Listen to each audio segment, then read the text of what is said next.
Congressman Paul, would you say that again?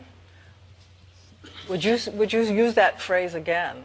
Yeah, I think people who don't serve when they could and they get 3 or 4 or even 5 deferments aren't. They have no right to send our kids off to war and not be even against the wars that we have. I'm trying to stop the wars, but at least, I went when they called me up.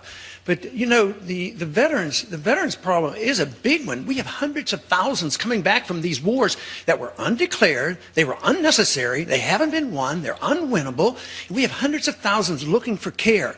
And we have an epidemic of suicide coming back. And so many have, if you add up all the contractors and all the wars going on in Afghanistan and in Iraq, we've lost 8,500 Americans and severe injuries over 40,000. And these are undeclared wars.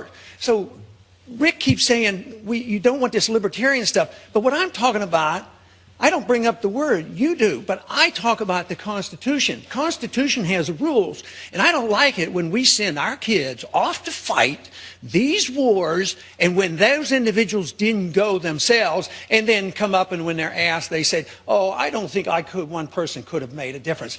I have a pet peeve that annoys me to a great deal, because when I see these young men coming back, my heart weeps for them. Speaker Gingrich. Well, Dr. Paul has a long history of saying things that are inaccurate and false. The fact is, I never asked for deferment. I was married with a child. It was never a question. My father was, in fact, serving in Vietnam in the Mekong Delta at the time he's referring to. I think I have a pretty good idea of what it's like as a family to worry about your father getting killed, and I personally resent the kind of comments and aspersions he routinely makes without accurate information and then just slurs people with. I need one quick follow-up. When I was drafting, I was married and had 2 kids, and I went.